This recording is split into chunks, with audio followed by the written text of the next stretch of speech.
Okay. Good morning. If I could have your attention, please. Again.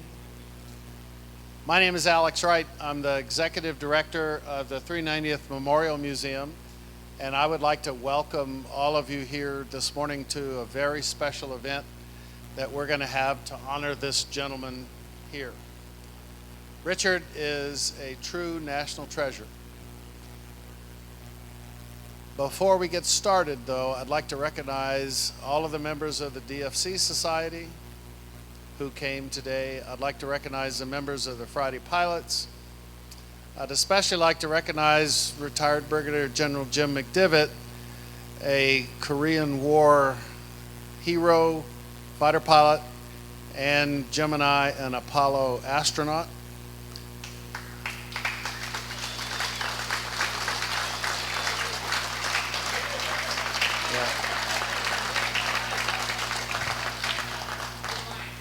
And I'd like to welcome all of our visitors. Thank you all so much for coming. You folks upstairs have the best seat in the house, believe me. A couple of months ago, John Mollison and I were having a conversation, as two history geeks normally do when they talk to each other, about how do we preserve history. History is divided into single stories that make up the whole book. I came up with the idea that we would have John, I commissioned him to do a specific artwork to commemorate a specific mission that Dick Bushong flew in World War II. What you're going to see here in a little bit is a product of a great amount of effort on John's part, not so much on mine, but it commemorates Dick's last combat mission in a B-17 flown against Nazi Germany on April 13th, 1944. That's a special event, and we want to preserve that day in history. From today forward, what you're going to see here in a little while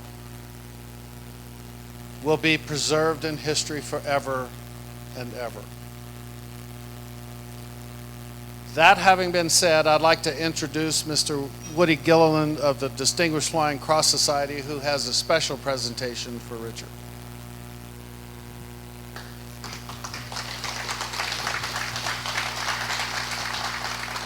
Well, thank you, Alex, and thank you to the 390th Memorial Museum for hosting this event today.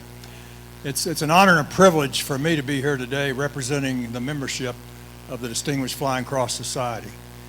The Distinguished Flying Cross Society is committed to honoring and preserving the legacy of all Distinguished Flying Cross recipients. Our mission is to tell the story of those recipients, their courage, their patriotism, their character, to tell it to the general public and the youth of America.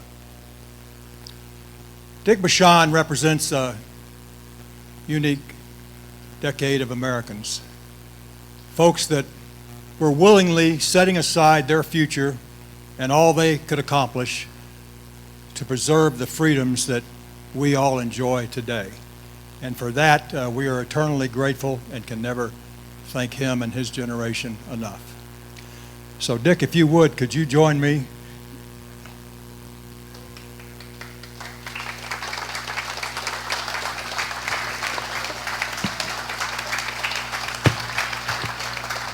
Oh, boy. So Dick, on behalf of the more than 3,000 members of the Distinguished Flying Cross Society, it's our honor and privilege to present you with this framed duplicate of your Distinguished Flying Cross medal with a commemorative plaque that reads, Colonel Richard B. Bushong, you brought them home. April 15th, 1944, 568th Bomb Squadron of the 390th Bomb Group, Framingham, Suffolk, United Kingdom, European Theater of Operations. Yeah, thank you. Thank you very much. Boy, that is pretty. so the cross was pinned onto me right after April 13th when I got home with that wreck that I made it back to England in. But so I got the flying cross back there in England. Thank you for your Thank you. service. Thank you. We'll put this in the box over here for you, so Thank you don't you. have to keep up with it. All right. Thanks a bunch.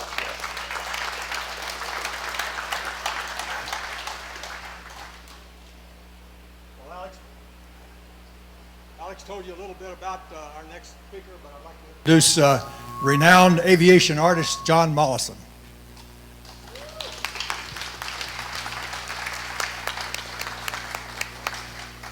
My name is John Mollison.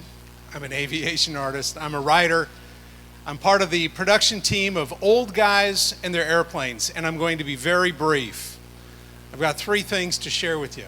And the first thing that comes from is from our production director, Rick Lingberg. And Rick has a quote. He says, you know, John, many people need to see to believe, but there are a few that only need to believe to see. And I think about everybody in the room here, and we're a cross-section of military veterans and history geeks, but we're all united by this idea that somehow, some way, by learning and knowing our history and valuing the diverse stories of the people who make it, we can have a better future. And with that, I'd like to share with you the second thing. And Alex, need a little help here. Creating an piece of artwork, I have to tell you, the artwork is not the story here. The human is the story. But I'd like to share with you the second thing is the title of this print. And it's called A Greater Mission Remains. And it's why we're all here, because we believe that somehow, some way, we all profit from these stories and from the courage and the character of the people that make up great moments in history. The Distinguished Flying Cross Society is a fantastic group. Every one of these people has had their moment and had their vision and insight into stuff that affects the rest of our lives. The third thing I'd like you to pay attention to is the story that's behind this particular airplane. And with that, sir, would you come up and tell us about your last combat mission? Oops. I'm getting old. You might have guessed that. Why don't you have him sit in the chair? Do you want to sit in the chair? No, that's fine. I can stand up there. You can. Well, this is a beautiful painting. Well, thank you. I told him he should have put a few holes in it because I had a hell of a lot of holes. Well, before we get to you telling your story, where would you put the holes? All over. There were. That thing was a wreck when I got home. But let me tell you about that mission. Yeah. Let me hold on to this thing. This will be a little easier for me. The target that day was a Messerschmitt factory at Augsburg, Germany. And on a normal mission day, here's what happened. About 3 or 3:30 in the morning, someone would grab your toe and say, "Get up, you're flying today." Because not every crew flew that day. So they grabbed my toe about 3 o'clock in the morning. And from there we cleaned up, had to shave even though I just had fuzz then. But the oxygen mask had to fit tightly. So then we went to breakfast, and after breakfast we went to briefing. And that's when we found out where we were going and what we were going to bomb. So that day we got there and they said, "Okay, here's your target." They had a picture of the factory that we were going to bomb. It covered a lot of area. The airplane factory was pretty big, and they had runways, taxi strips, parking areas, all that kind of stuff. So we got there to briefing, and they showed us the route we were going to fly to get down to Augsburg and the route back. They designed these routes to avoid major areas of flak. Now we had flak all over the place, but flak was the German anti-aircraft. Flak is an acronym of three nice German words: Flüger, Abwehr, Kanonen, which means cannons that shoot at airplanes. So we took the FL and the A and the K and made the word flak. So everywhere we went in Europe, we were getting shot at, but they avoided major flak installations, which were around targets, and so that we would get there without too many holes in the airplane. So we got to Augsburg, 21 in our standard formation, and you can observe that here in this diorama. There are only 18 left at this point, but they started with 21. And so we got there, all 21 of us were still flying when we got to the target area. When we got there, there was a place called the IP, excuse me, the initial point, and we had to get to that and then made a turn toward the target, and now we're on the bomb run. And for us, it was a long time. It was about 5 minutes straight and level, our whole formation flying along in heavy flak. All targets were heavily defended. So we were taking hits, everybody was taking hits as we were on the bomb run. We got to the target and all 21 of us dropped at the same time. We all dropped when the lead airplane dropped, so everybody was watching that lead airplane. And so all 21 of us dropped on the target, and we lost 3 of our 21 right there. 3 went down right over the target. So we turned away from the target to head back toward England. There were 18 of us left in the formation.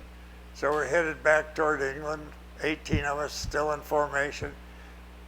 All of us had taken damage over the target area. My little ball turret gunner, the guy in that little ball down under the airplane, he's the only guy that could see the bottom of the airplane. So he called in, "We got oil running off the wing behind number 1.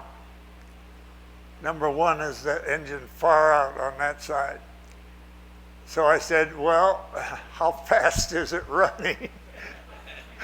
He said, "Well, it's a steady stream, but it's not a gusher." I said, "Okay." I kept that engine running and I stayed in formation. As we proceeded back toward England, we had a designated route. There was a towering storm ahead of us, a big cloud going up higher than our formation. You cannot take a formation into a cloud or you begin banging into each other and losing airplane. So we diverted around it. That took us right over a German airfield. Not a good place to be. Their flak was extremely accurate and a lot of it. So here the 18 of us already damaged, now we're taking some big hits. Every burst that they put up was right in our formation, or it felt like it. Boy, we were all taking hits.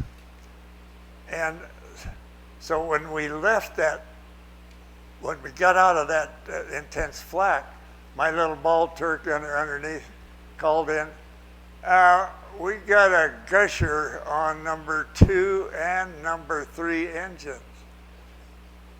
Oil running back off the wing in great quantity."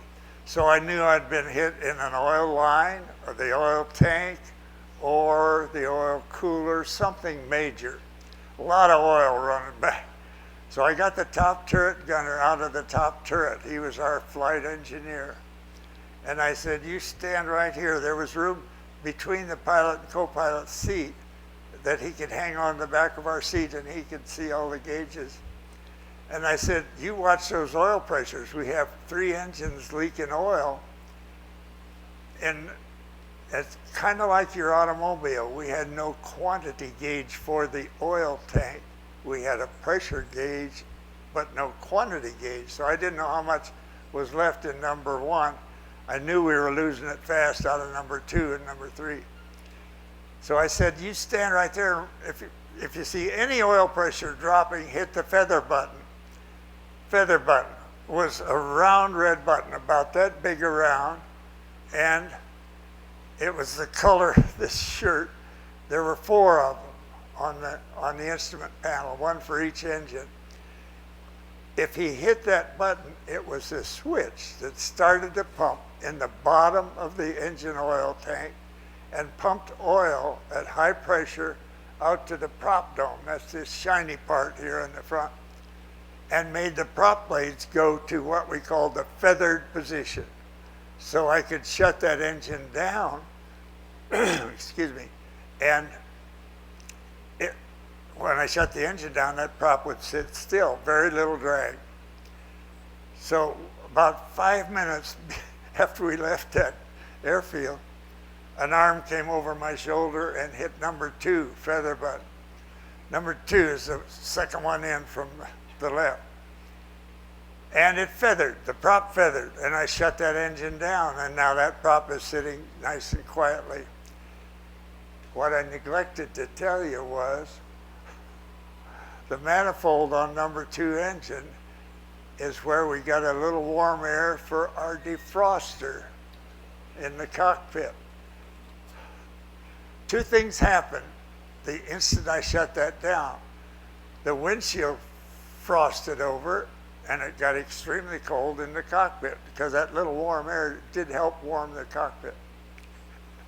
So now we're frosted up. I can't see the fly formation, so I got out of formation. And now we're a single airplane crippled in enemy territory. Luckily, we did not have any fighters around. That's the kind they like to pick on, the crippled single airplane. So luckily, we didn't have any at that time. About 4 more minutes, arm over my shoulder and hit the feather button on number 3. And it was too late. We had lost too much engine oil. There was not enough left to feather the prop. So now the engine is turning over because the prop was going around. The pistons were going in and out without oil. It didn't take very long. Just a few minutes, that engine was red hot and stopped. But the prop was going with such force that it tore the reduction gears loose, or tore them all apart. They're right behind the prop in that nose section. Tore them all to pieces, and the prop was no longer connected to the engine. I shut the engine down, all the fuel was turned off, everything else was turned off for that engine, but the prop is out here spinning. And what was making it spin was my forward motion, like a whirligig. It was a lot of drag to me. I had to push that thing through the air, so it was kind of like a small barn door on this side of the airplane. So here we are in enemy territory. Number 1 is leaking but still running. Number 2 is feathered and shut down. Number 3, the engine's shut down, but the prop's out here spinning. And number 4 was a good engine. I was glad to have one that was like that. But we're still in enemy territory. I headed straight for home, gradually descending. Fortunately, we had a lot of good air below us. That's good air. Up above you is not good air. So we were about 22,000 when all of this happened. So I began gradually descending to keep my airspeed up and headed straight for home. I got there within sight of our airfield, and I was pretty slow getting there. Guys that had a lot of engines beat me there. So a lot of them were already there circling to get in. And the procedure was, when you got home, if you had wounded on board, you shot a red flare. If you had mechanical difficulties, you shot a green flare. I got within sight of our airfield, and I saw all these airplanes circling, and it looked like they were having a Christmas celebration. Red flares and green flares flying out of every airplane. I knew it wasn't Christmas because it was April the 13th. So I finally got there, and I had to make one complete circle of the airfield before I got on the final approach. Now, my airplane wasn't in too great a shape, I got on the final approach and I carried an extra 10 miles an hour. Our airspeed was in miles an hour. Later, it was in knots. So those days, it was miles per hour. I carried an extra 10 miles an hour down the final approach to the airfield. We were landing on our longest runway, which was 6,300 feet. That's pretty skimpy. Today, runways are 12, 14,000 feet. Well, so I carried an extra 10 miles an hour because I didn't want to settle out short of the field, and I didn't have enough power to pick it up if it started to settle on me. So I deliberately did that extra 10 miles an hour. So therefore, I hit the runway a little farther down than normal and going a little bit faster than normal. And I hit the brakes, and there weren't any. No brakes. Now I'm cruising. I had about a mile left, and I was going 85 miles an hour, and that eats it up pretty fast.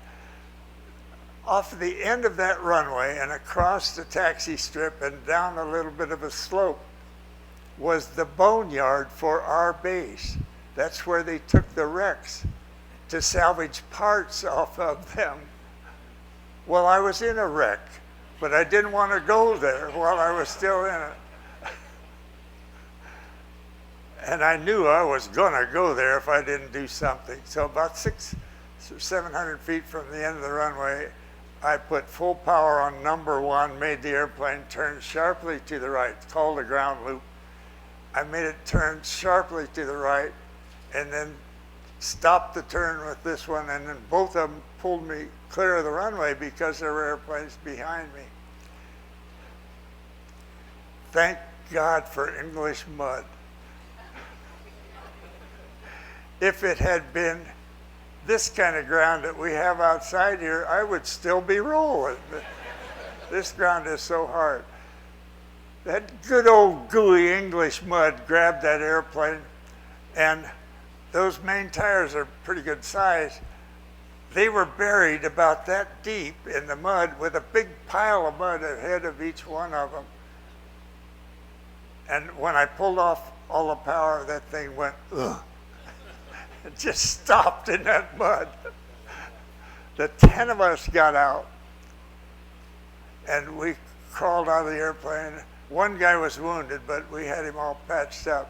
It was just an injury in his jaw. He got hit by flak. And so the 10 of us were standing out in front here looking at this wreck that had brought us home and just being thankful that we had made it back to England, that we weren't in Germany somewhere. Now the crew chiefs were always watching when the group came back to see if their airplane was one of the ones that made it back that day. And that day, 3 of ours did not. So the crew chief for this airplane, Belle O the Brawl, he was watching, and he saw his airplane land covered with oil and full of holes, and one engine feathered and the other one flopping around out here. And he knew there was something wrong with the airplane. Then he saw me put it in the mud. He got on his bike and he rode as far as he could and then slogged out through the mud to where we were. And he stood there looking at that airplane. Now he had an entirely different thought pattern than we did. We were just thankful for being back in England. He had to fix it. He looked at it and he turned to me and he said, "Gee, Lieutenant, what did you do to my airplane?" And I said, "No, wait a minute, let's get that part straight. I didn't do any of that. The Germans did that." Well, here's the history on that airplane, Belle O the Brawl. 25 days later, he'd had it all fixed up.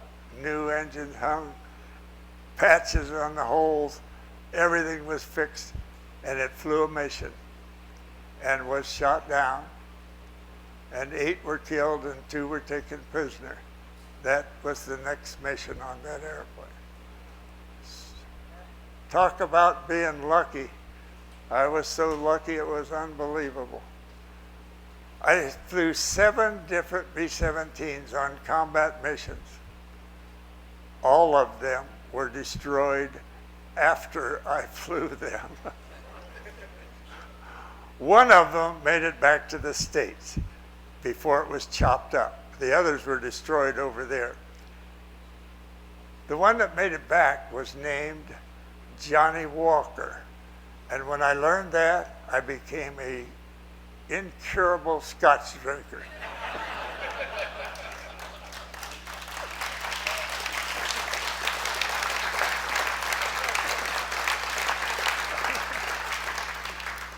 Anybody have any questions that I could answer for you?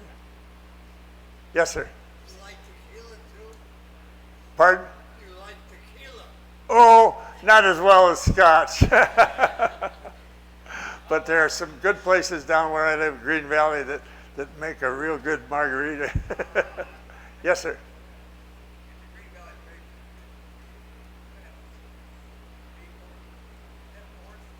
Yeah, I flew F-4s in Vietnam.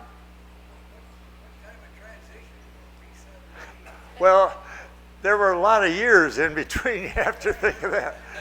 I flew 43 different types of airplanes while I was in the Air Force. When I finished this tour, I got to go to test pilot school, so therefore I got to fly a lot of airplanes. So I flew helicopters at 0 speed, and I got to Mach 2.1 in that F-4, so I have a pretty good range of speed, 0 to 2.1. Yes, sir. Any other question?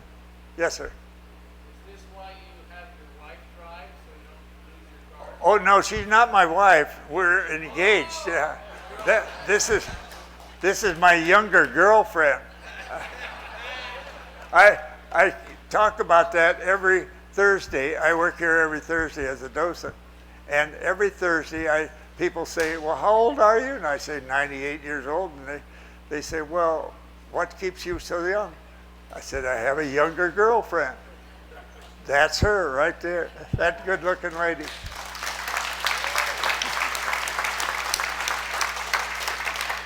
think we have a question from the balcony. Somebody up there have a question? Young man, right? Oh, yes. Your last mission that you flew, how long did it take you from start to finish? How long did it take me from start to finish?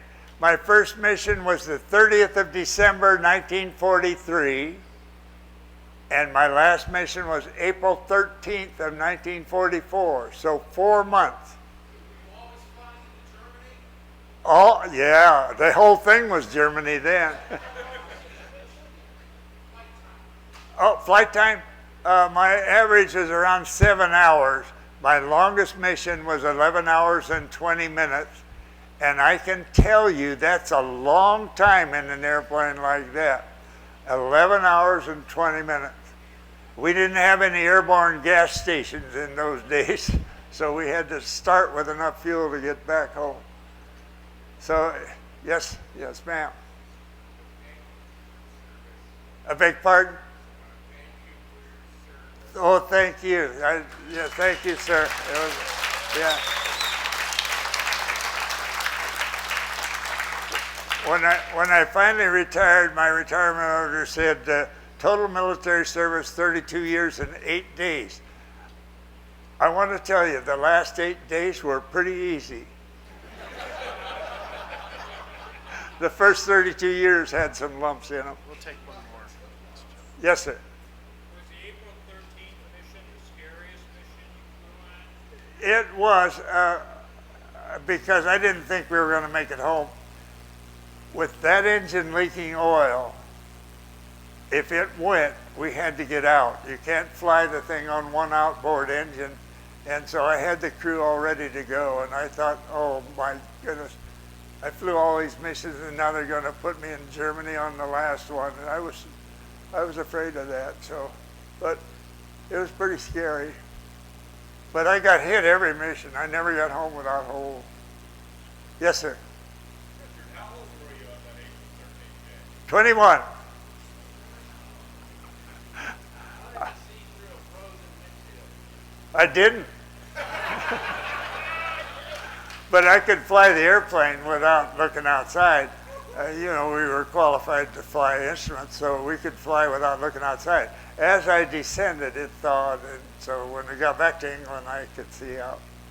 But that was scary when it went like that and everything froze up inside. Thank you so much, Dick. Yes, ma'am. Now, probably close to 6,000 total, but I was a maintenance officer a lot of those years, so I didn't fly every day like some people. But I flew 5,500 in the Air Force and flew for a civilian company for a little while. That wasn't fun, though. I couldn't roll the airplane or anything. Thank you all very much. We have to move on to here, Dick, here's your key. Oh, thank you. We have to move on to a live radio program.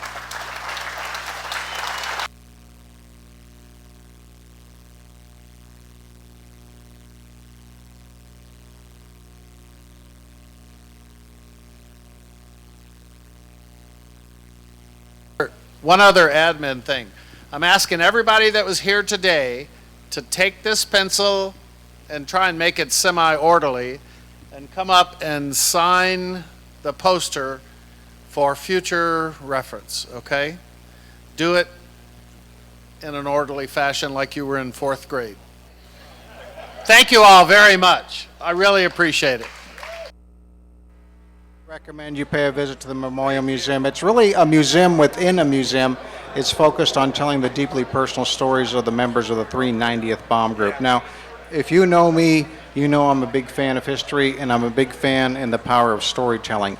So what we're going to do today is I brought on a special guest who is also a very powerful storyteller, and we're going to interview a young man who you might have heard on American Warrior Radio before, Colonel Dick Bushong. There was just an amazing presentation took place here at the 390th Memorial Museum. So without further ado, let me introduce you to John Mollison. John, you are, earlier today the phrase history geek was, was used on several occasions. Like me though, you never served.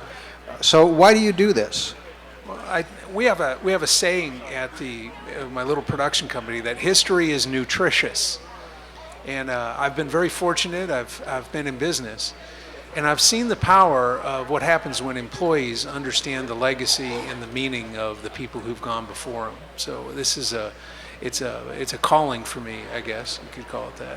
Now you grew up in North Dakota, and I could tell you that you're an adventurous sort of soul, because when it came time for you to go somewhere, you went all the way south to South Dakota? Yeah, South Dakota, where the winters are a little warmer. What's that, like 20 miles? No, actually, it was 120 miles. But yeah, it was much warmer winters. It went from minus 40 below to minus 20. I spent a winter in South Dakota, so I hear you, brother.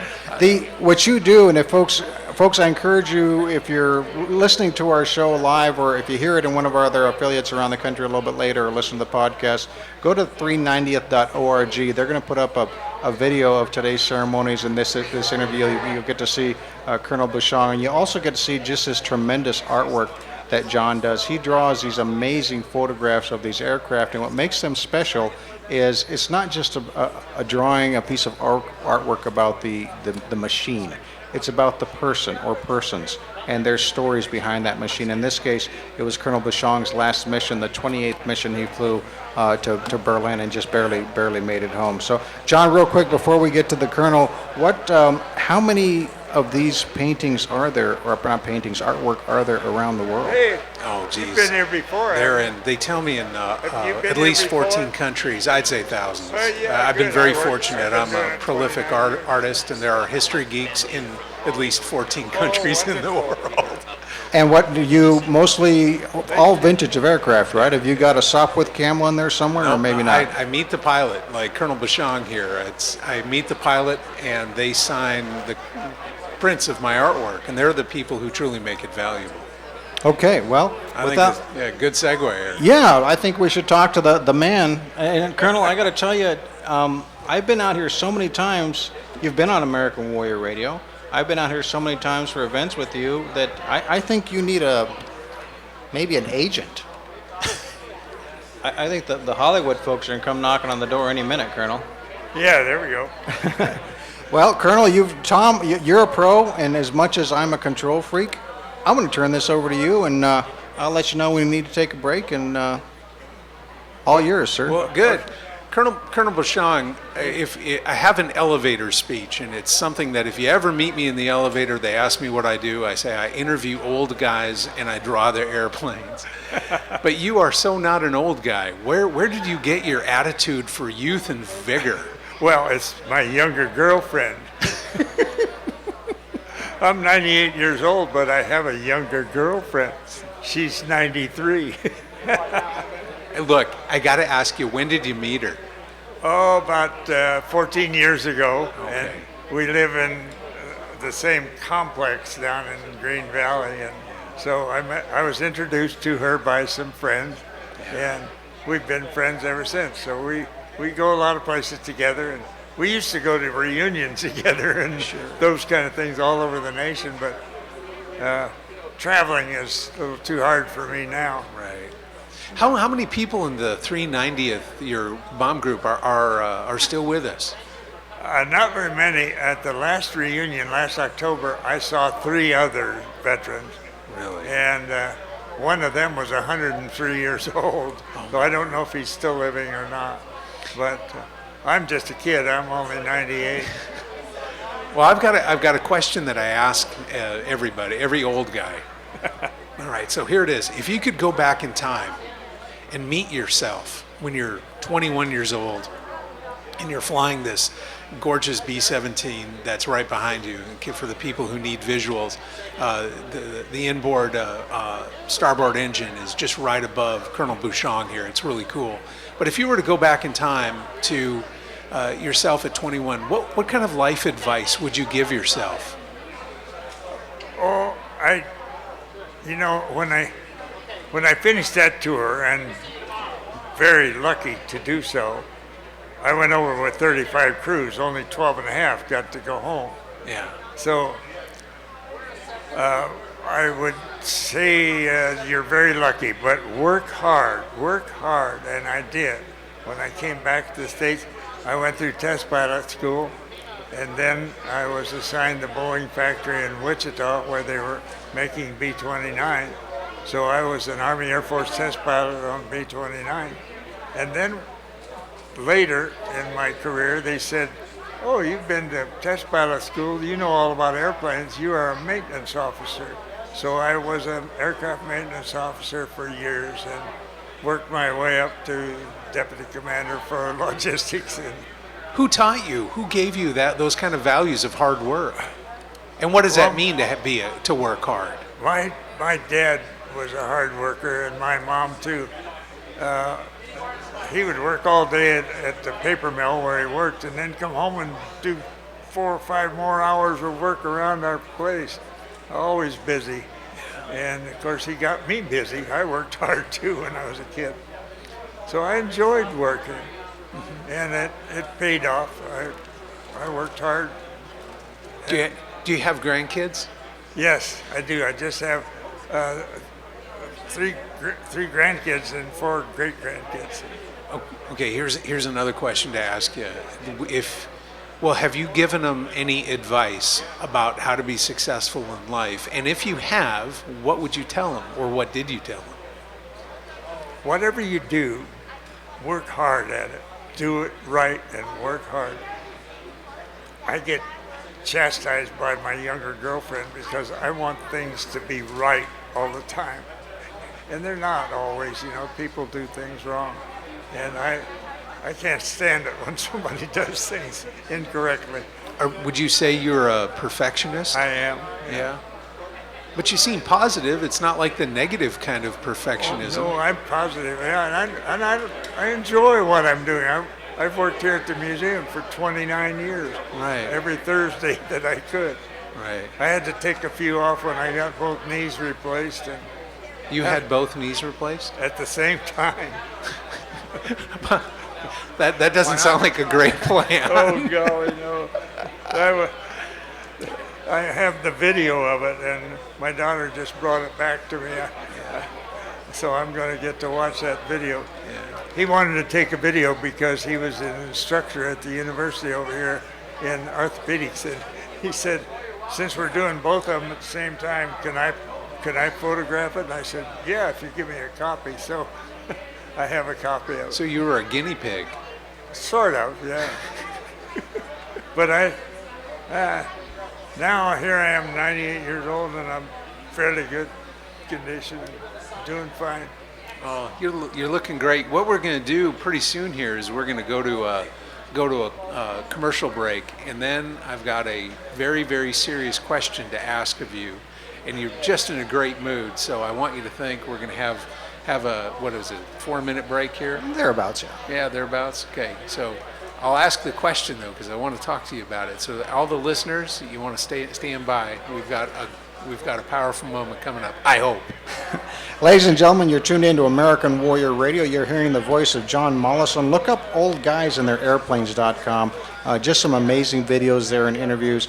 And we're talking with Colonel Richard Bushong. They're honoring him here at the 390th Memorial Museum. There's John, there must be more distinguished flying crosses in this room than maybe a DFC reunion. Oh yeah, if they were wearing them and they went swimming, they'd sink to the bottom. Yeah. Ladies and gentlemen, stay tuned. We'll be right back after these messages. More with John Mollison and Colonel Richard Bushong. Stick around. Yep. All right. Hello, I'm Alex Wright, the Executive Director of the 390th Memorial Museum in Tucson, Arizona.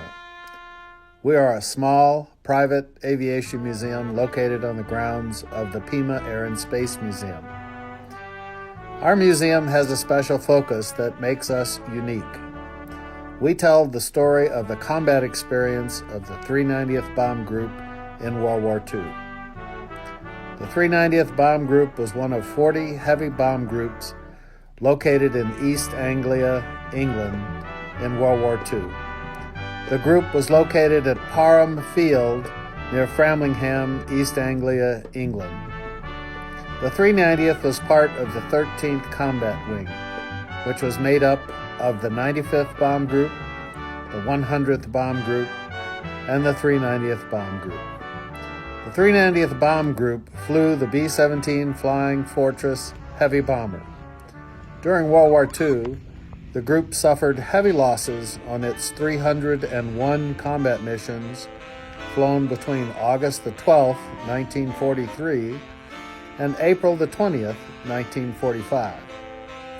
During that time, on those 301 combat missions, the group lost 176 B-17s to combat, resulting in a staggering 700-plus aircrew members killed and 700-plus aircrew members taken prisoner of war. To help us tell this amazing tale of the 390th Bomb Group, we have the best possible exhibit, a B-17G Flying Fortress on static display. Our airplane was built by the Lockheed Vega Company in Burbank, California, and came off the assembly line in July 1945. It last flew in 1980 and is owned by the U.S. Air Force. The Air Force lends the airplane to the 390th Memorial Museum for static display.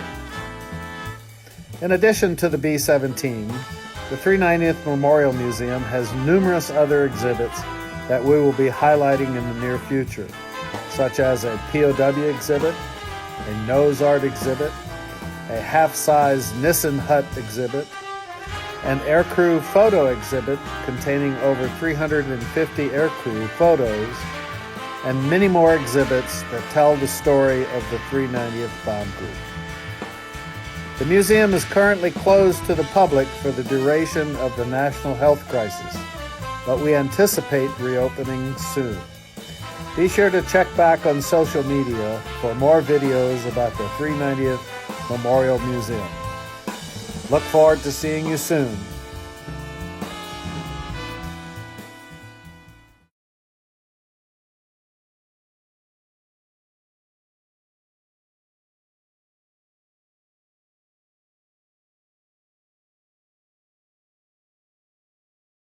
Rome When I and held up Modena. my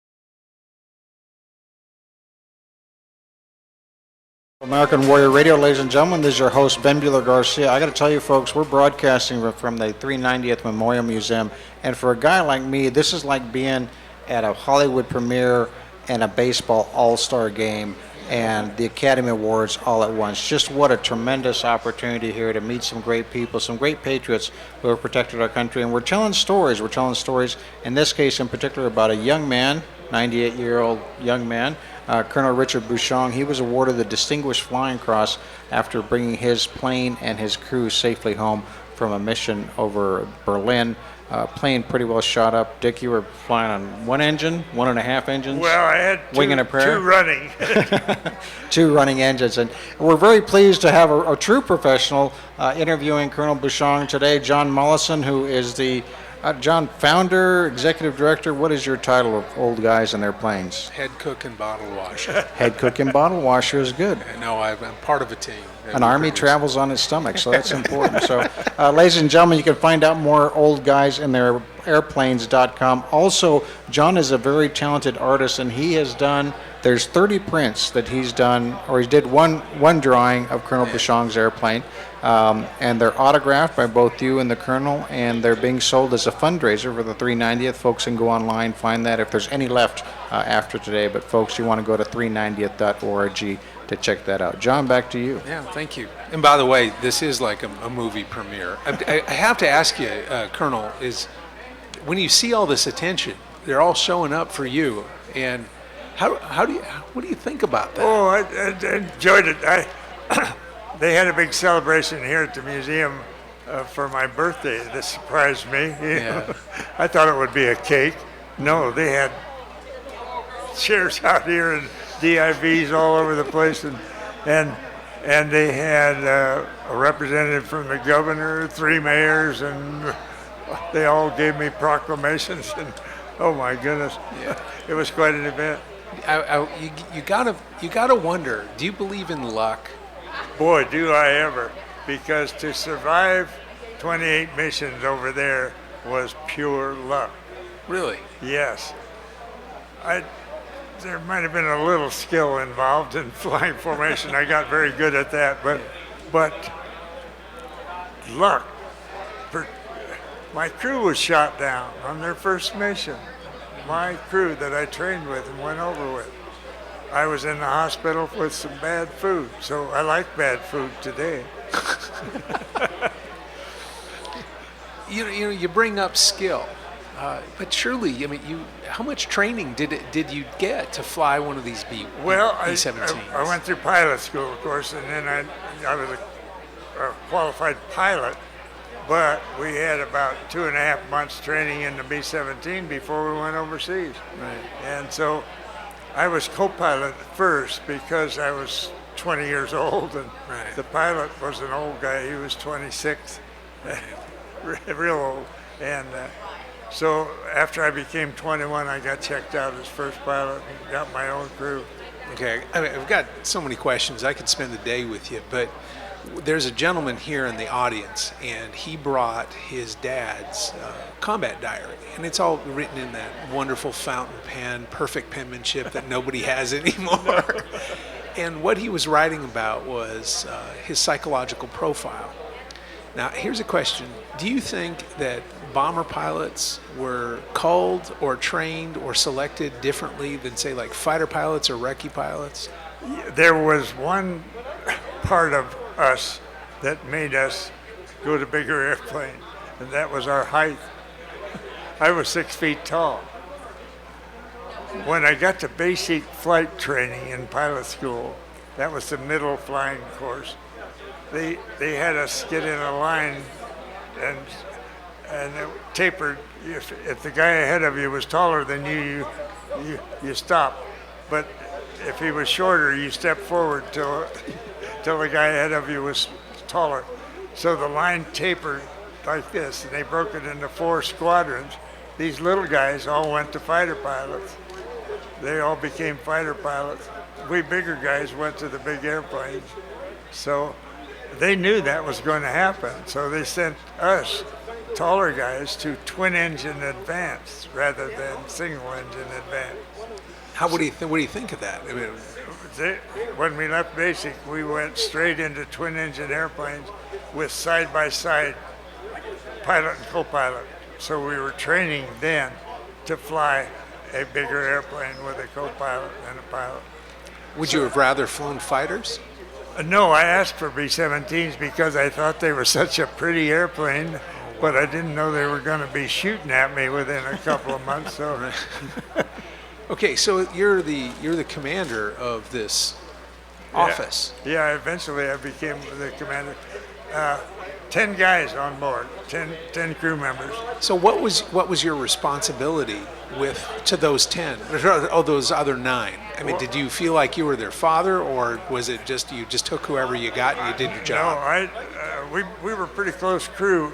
The crew itself was pretty close together, and we knew each other and knew what our jobs were. And I had my tail gunner got hit on one mission in the knee, tore a chunk of flesh out. And when we got back, they sent him to the hospital, sulfa drug, sulfa powders, all they had.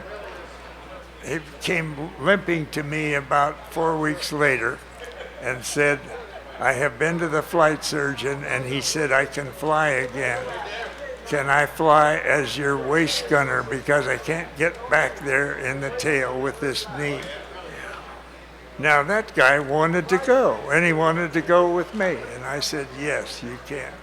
John, and I think that's something, and I encourage folks when you go, if you get a chance to see these aircraft, we're right in front of a B-17G now. You're here at the 3rd largest aircraft museum in the world, I think. But the perspective and the context is so important. You know, the colonel and 9 other crew members were on this aircraft. If you go look at the wingspan of an F-14 with what, two crew, maybe 1 crew, it's about the same. I mean, this was a very small area that you're packing these 10 young men into with people shooting at them. And I think that just speaks to the courage and their commitment to doing what their duty was. Right. And we went day after day if necessary. You know, sometimes there would be a space between flights because of weather in the continent. We had to, because we were daylight precision bombers with the Norden bomb sight, we had to see our target. So we didn't have radar in those days on our airplanes.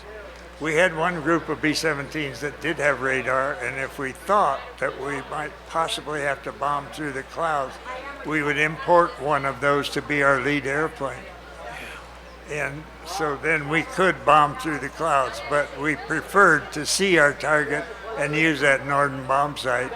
And I got a question, and I got like 10 of them here for you, and I'm actually even getting them on my cell phone. But there's a question about the Norden bomb sight. Was it really that accurate, or was that propaganda? It was, at 500 feet, we could put a practice bomb on the target time after time after time. 500 feet. Now we're at 22 or 3 or 4,000 feet. The winds between us and the ground were not the same as they were where we were. So the bombs drifted. So the way we cured that is one group would drop, the lead group, and maybe all of their bombs would drift off to the left of the target, not hit it at all. But the next group, the lead bombardier, saw where those hit, and he deliberately aimed to the right of the target, so his might drift right onto the target. Right. So there were 21 behind us, 21 behind them, and we just kept doing it until we got it right. Is that what they mean when people talk about there was a lead bombardier and the rest are called toggaliers? Yes. Okay. We carried a bombardier on my crew through the entire thing, but later on they decided, well, a gunner could do that job. And they taught him how to release the bombs, open the bomb bay doors, and do the things necessary, because the lead bombardier was what determined where the bombs were going. Right. How many times did you return your B-17 with bombs still hung up in the bomb bay? About twice. I brought a full load back about twice because I was told to bring them back. I didn't really like to bring them back because on my 27th mission, we got into Europe, therefore we were in the enemy territory, And we were recalled and said, come back, the whole group, turn around, come back, bring your bombs back. So here we are, still full of fuel, still full of bombs, ammo. We had a lot of stuff that we normally would get rid of. So we had a very heavy airplane to land back in England. And we got shot at, so they counted it as a mission. So Why would that doesn't seem to make sense to bring? You come back, you burst a tire, you could. maybe they were running short on bombs. That may have been the reason. Right. Yeah. Yeah, Ben's telling me we got a second here, and If the colonel's willing to stay with us, we can keep going. But right. So we got one more minute. 1 minute till the next break. 1 minute till the next break. Okay. All right. So here's I'll answer or ask a question that I think you can answer quickly. So what was the average altitude that you guys bombed from? Between 19 and 24,000. Right. Those were the altitudes that we liked. I did bomb in France. I bombed the V-1 rocket sites and airfield near Paris, and we were only at 12,000. We didn't like that because the flak was more accurate at the lower level. Sure. So we liked it to get up there, as far as we could. I got to 26,000 one day with a heavily loaded airplane. But most of the time we were 24 below. And below. Yeah. Great. Ladies and gentlemen, you're listening to American Warrior Radio. This is your host, Ben Buehler-Garcia. We've got John Mollison, who's also interviewing Colonel Richard Bushong, and he's got just a couple more questions. Colonel, if you can stay with us a little bit. I know this place is just loaded with fans. Yeah, they want to see autograph. him. So I tell you, when we come back, Colonel, if you'll give us just 2 more minutes so Sure. John can wrap up, and we'll take Yes. care of that. Ladies and gentlemen, visit the 390th.org for more information. Stick around. We'll be right back. Hello again. I'm Alex Wright, Executive Director of the 390th Memorial Museum in Tucson, Arizona. We are the separate B-17 museum located on the grounds of the Pima Air and Space Museum here in Tucson. Today I want to introduce you to our premier exhibit, the B-17G Flying Fortress Heavy Bomber. The B-17 was one of 2 heavy bombers the United States used in World War II to destroy Nazi Germany's ability to wage war in Europe. The U.S. Army Air Forces stationed the heavy bombers in East Anglia, England, to be close to the fight, so to speak. The B-17 was designed by Boeing and built by 3 aircraft manufacturing companies during the war: the Boeing Company, the Douglas Aircraft Company, and the Lockheed Vega Aircraft Company. In all, these companies built 12,731 B-17s by the end of World War II. The B-17 heavy bomber carried a crew of 10. 5 of the crew members were located forward of the bomb bay, and 5 crew members were stationed aft of the bomb bay. Let's examine each crew position on the airplane. The bombardier was responsible for aiming and dropping the bombs on target. The navigator was responsible for calculating the course to and from the target. The pilot and the co-pilot were responsible for flying the airplane. The flight engineer was responsible for monitoring all of the mechanical systems on the airplane.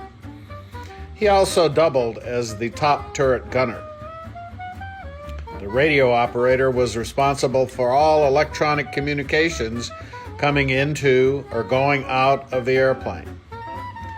The ball turret gunner, the 2 waist gunners, and the tail gunner were responsible for the defense of the airplane against fighter attacks.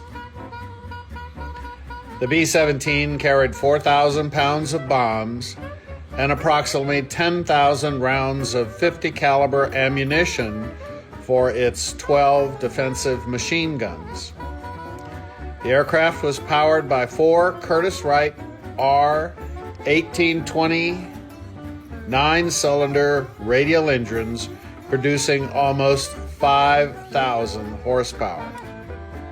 The bomber cruised at between 180 and 190 miles per hour, and most of the time it dropped its bombs from around 25,000 feet. Our B-17G is on loan from the National Museum of the United States Air Force. We have had it here in the 390th Memorial Museum since 1987, when our museum opened. It was built by the Lockheed Vega Company in Burbank, California, and it came off the assembly line in July 1945. The aircraft is named I'll Be Around, a tribute to the crew of an actual 390th Bomb Group aircraft of that same name that was lost on the June 4th, 1944 mission to Boulogne, France. I hope you have enjoyed the tour of our B-17, and I look forward to seeing you again soon for the next edition of the 390th Memorial Museum's Museum from Home. So long.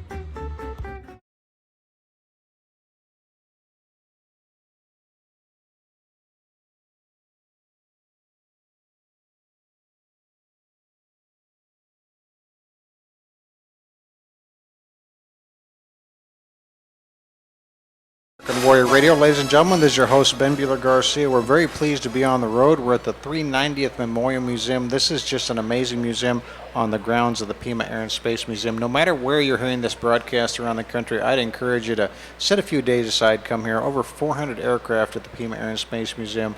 One aircraft here that we're sitting in front of, but a really special aircraft, a really special guy. John, you've got one more wrap-up question for Colonel Bushong. Yeah, while we got him. Yeah, well, he's a rock star. The attention in this place, the energy is awesome.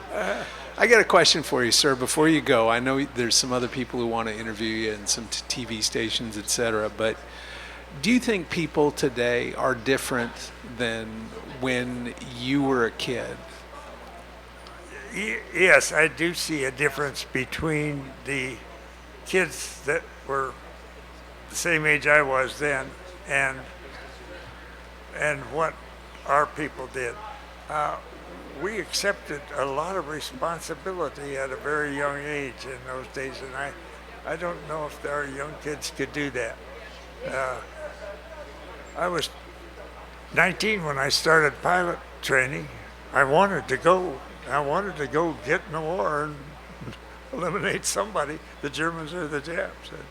So I wanted to do that, and I don't know today whether guys really want to do that like they did then. Why do you think that is? Because I've heard that from a number of, your generation, that people say that people don't have the same level of responsibility or something. Oh, I don't know what what causes that difference, but I still think there is a difference between our generation and the present generation. I don't know, maybe the upbringing that we had then, hard work, do things, you want to do this, go do it, Do you think the Depression had anything to do? It may have, yeah. That was a serious time in our life. I talk about going in, we were all skinny, everybody. Right. The whole batch of us was skinny in those days. Well, that's not true today. Right. Yeah. It was Alex Wright. He's the head of the museum here. He and I stopped at McDonald's, and we were talking about we can just go up and order food, but back when your generation, you knew how to hunt and prepare and bake your food. Yep. And today, nobody knows how to do that. No, that's right. We had to learn. Sir, there's a lot of people that want to talk to you, and so I'm going to have to say goodbye. But this has been just a terrific honor, and to see the number of people and the ages and the diversity of everybody here, you've got to know that your legacy is going to live on in many. Well, thank you. And, I'm very fond of this museum. This whole thing was built by 390th veterans, so we're very proud of it. Yeah. And I contribute to it on a regular basis. Every Thursday, I hear. Yeah, Sir, thank you. Colonel, thank you so much for your time. thank you. Folks, if you want to hear more of Colonel Bushong's story, you're welcome to visit AmericanWarriorRadio.com. I'll just, Click on the podcast Okay. link. Well, yeah, you'll that's fine. Give Let the me Colonel use time that. to, do we need to pipe him out or play a song or something? Or? Hey, you can visit AmericanWarriorRadio.com, click on the podcast link, and click on the World War II tab, and you'll hear stories by Colonel Bushong and others like him. We're broadcasting from the 390th Memorial Museum. This is just a gorgeous, wonderful museum. And it's not just the physical things you can see here, but just the information. This is a personal history of the members of the 390th Bomber Group, and I mean, they've got archives where you can look at people who served, you can look up missions. They just opened a brand new display that is just fascinating. They've got bomber jackets that were worn by some of these crew members, and their families donated to the museum, and they're absolutely fascinating. All about telling stories, right, John?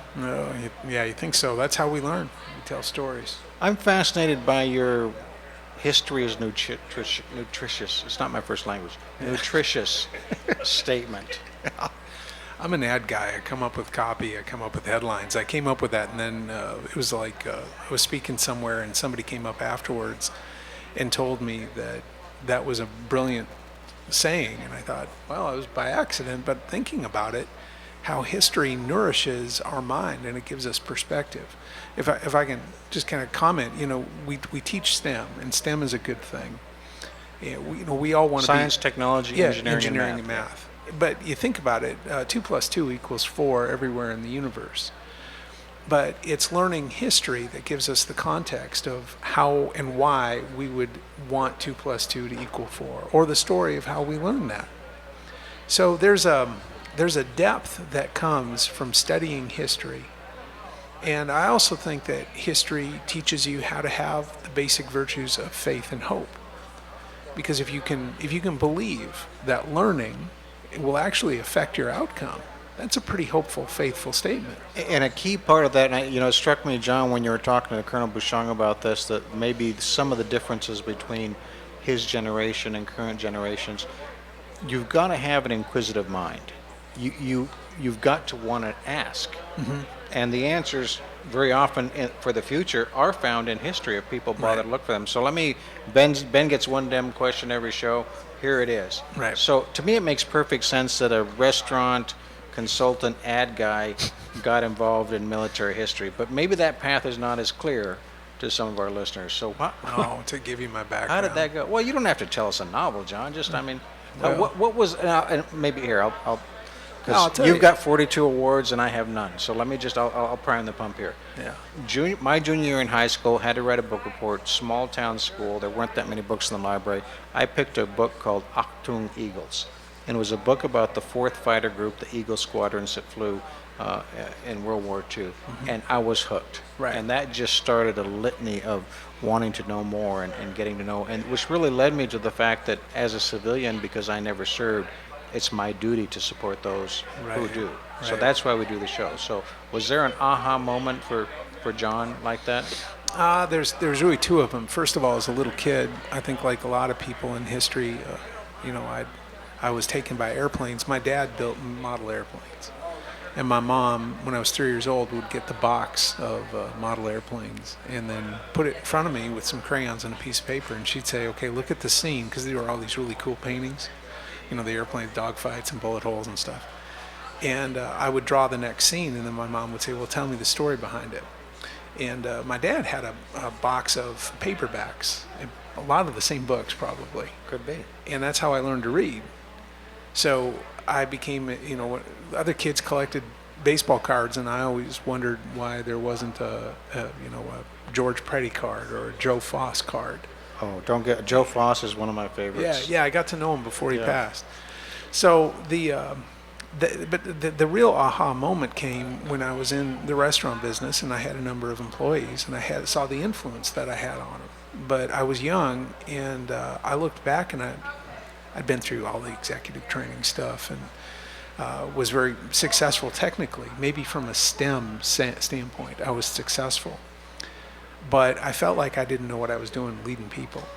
And so just chance, luck, as Colonel Bushong would have said. I got to know Bud Anderson. He was a triple ace in World War II, and he's still with us, a great American hero.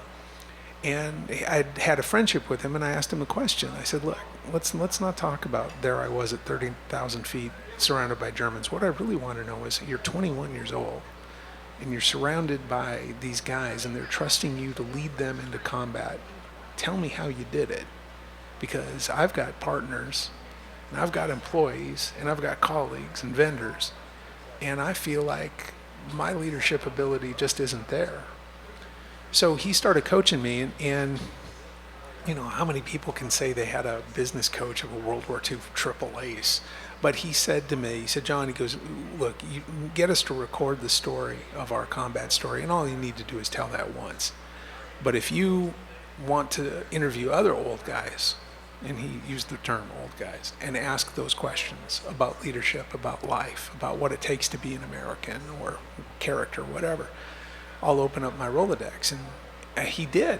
So a lot of these guys on the History Channel, and I had their numbers. They called my house. We talked, and we got to know each other for years. You know, now that Colonel Bushong is out of earshot, John, when we come back, there's a question I want to ask you that he may not find so nice, but I'm dying to ask you this as a fellow history nerd. Ladies and gentlemen, you're listening to AmericanWarriorRadio.com. You can hear the podcast from Colonel Bushong and over 250 others at AmericanWarriorRadio.com. Also visit one of John's websites, oldguysantheirairplanes.com. You can find his artwork at johnmollison.com, Mollison. Stick around, we'll be right back. Hello, I'm Alex Wright, Executive Director of the 390th Memorial Museum, the B-17 Museum located on the grounds of the Pima Air and Space Museum in Tucson, Arizona. Welcome once again to our ongoing Museum from Home series. In this segment, I want to tell you about a very important part of the 390th Bomb Group history. This part of the 390th history took place after the cessation of hostilities in World War II, but before the signing of the surrender treaty with Nazi Germany. I'm talking about Operation Childhound. By the time hostilities ceased on April 28, 1945, the Dutch people had been occupied by the Germans for almost 5 years. The nation had suffered terribly under the brutal hand of the Nazis. The Dutch were divided and faced a severe shortage of food and fuel supplies. The winter of 1944-1945 was extremely cold and harsh, causing a rapid depletion of what little food and fuel there was left in Holland. The Nazis had destroyed most of the dikes in the Netherlands, rendering the available agricultural lands useless due to flooding. When the spring of 1945 came, the Dutch were on the edge of starvation. On April 28, 1945, the Dutch government in exile made an urgent plea to the Allies for humanitarian food relief to prevent mass starvation in the Netherlands. General Dwight Eisenhower, Supreme Allied Commander, put into place a plan to airdrop food to the Dutch people. This plan was nicknamed Operation Childhound. The 390th Bomb Group was one of 10 8th Air Force bomb groups selected to perform this extremely dangerous mission. In addition, maintenance crews from the 390th Bomb Group developed the carry and release sling that fit in the B-17 bomb bay and carried the food supplies. On May 1st, 1945, with only a verbal truce agreement from the Germans in the Netherlands, 40 390th Bomb Group aircraft loaded with food supplies took off from Parham Field in East Anglia. All aircraft made the first successful food drop to the Dutch people near the city of Valkenburg. Operation Childhound was underway. The 390th Bomb Group flew 216 sorties between May 1st and May 6th, delivering over 400 tons of food. The 8th Air Force flew 2,191 Childhound sorties, delivering over 4,200 tons of food to the Dutch. On a parallel series of missions called Operation Manna, Royal Air Force bombers flew 3,301 sorties, dropping approximately 6,600 tons of food to the Netherlands. But this was only a stopgap measure. for the Dutch people. Almost immediately after Germans signed the surrender treaty on May 8, 1945, the Allies began docking ships in the Dutch ports and unloading hundreds of thousands of tons of relief supplies. The Dutch people were saved from starvation. If you're interested in learning more about Operation Childhound, please visit the Childhound exhibit here at the 390th Memorial Museum, or read Stephen Dando Collins's 2015 book titled Operation Childhound. I hope you have enjoyed this edition of Museum from Home. We look forward to seeing you again soon.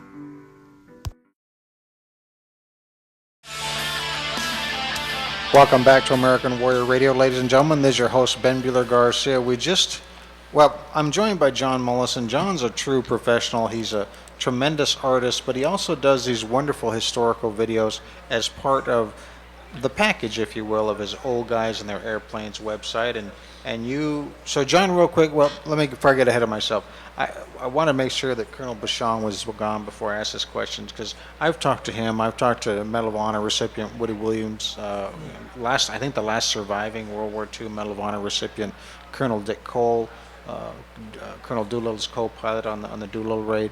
And of my generation, John, I made the mistake once I had one in the studio. I said, I'm talking to history. And you can imagine where they might have taken a little bit of an insult about that. I mean, It's not like they were the pharaohs or anything. But really, do you get the same feel? I mean, you're literally sitting there talking to, particularly that generation, the Korean War generation, and now, to some extent, unfortunately, the Vietnam War generation. But really, and I always consider my role, John, as a translator. I'm here to translate their stories to the next generation. Do you see a parallel with what you do there? Yeah, I kind of. I'll tell you, it's intimidating as all get out. Like the DFC Society has been a partner in this project right here. I mean, they gave Colonel Bushong a really cool award, and they take care of their own. And I've been fortunate to work with the DFC Society on a number of projects. We call them the Old Guys and Their Airplanes debriefs, and it's a combination of educational kits that we provide and live Q&A and film. But it's really intimidating sometimes to be around them, because they've done the things that the average person consider heroes. But I'll say this: they're average people.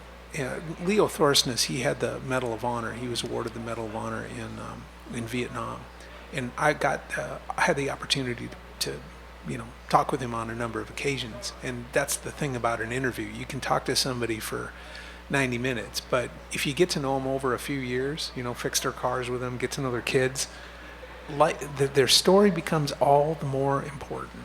And I tell you, John, the one thing I've noticed over going on 9 years we've been doing American Warrior Radio, 300 interviews, the amazing amount of humility.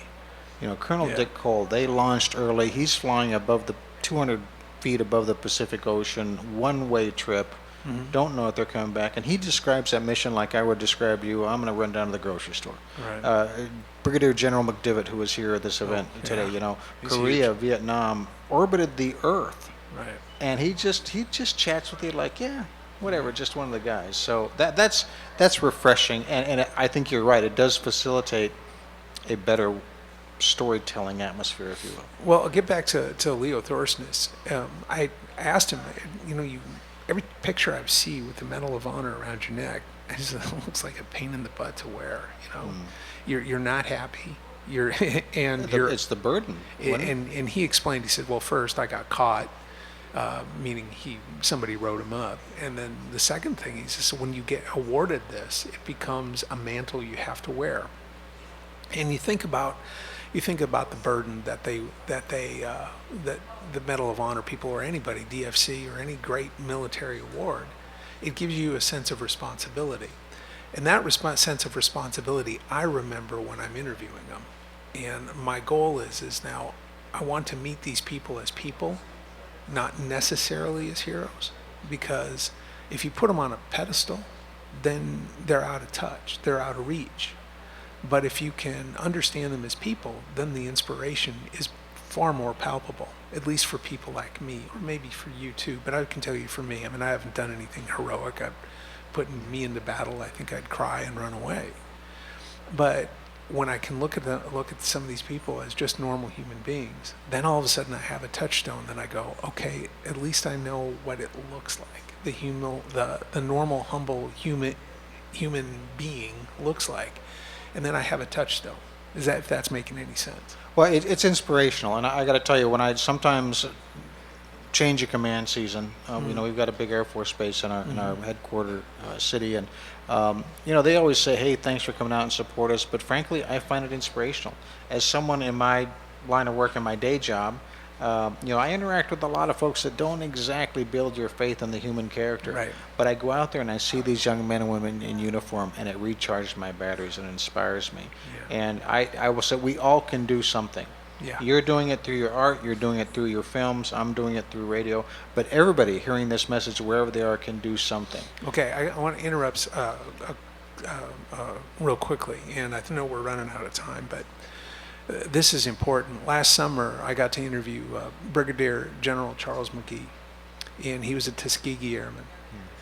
The power of that man's objective, reasonable courage is just cool.